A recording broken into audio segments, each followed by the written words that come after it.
ঝালকাঠির কাঠালিয়ায় মৎস্য চাষীদের ৫ দিনব্যাপী প্রশিক্ষণ। ঝালকাঠি থেকে এইচ.এম. নাসিরুদ্দিনের তথ্যচিত্রে বিস্তারিত। ঝালকাঠির কাঠালিয়ায় মৎস্য চাষীদের ৫ দিন প্রশিক্ষণ সম্পন্ন হয়েছে। আজ ১৩ জুন শনিবার সকাল ১০টায় উপজেলা পরিষদ সভাকক্ষে সমাপনী দিন প্রধান অতিথি হিসেবে উপস্থিত ছিলেন ঝালকাঠি ১ আসনের সংসদ সদস্য মোহাম্মদ রফিকুল ইসলাম জামাল। প্রধান অতিথির বক্তব্যে এমপি বলেন, মৎস্য খাতে আধুনিক প্রযুক্তির ব্যবহার বৃদ্ধি করতে পারলে উৎপাদন বাড়বে, কর্মসংস্থানের সৃষ্টি হবে এবং গ্রামীণ অর্থনীতি আরও শক্তিশালী হবে।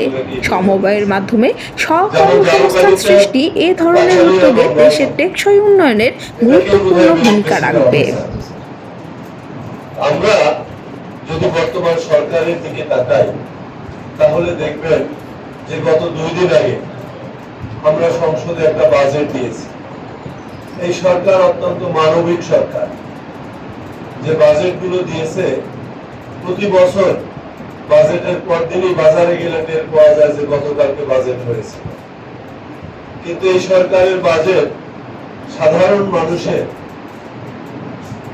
বাজেট, এটা এই জন্য বলা যায় যে বাজারে এর ইম্প্যাক্ট করা উচিত, অনেক কিছুর দাম কমে যাওয়া উচিত। কমেছে কিনা আমি জানি না, তবে বাজেটের প্রভাব যখন পড়বে, এই বাজেট যখন পাস হবে তারপরে দেখবেন যে বাজার মূল্যে অনেক কিছুই কম দামে পাওয়া যাবে।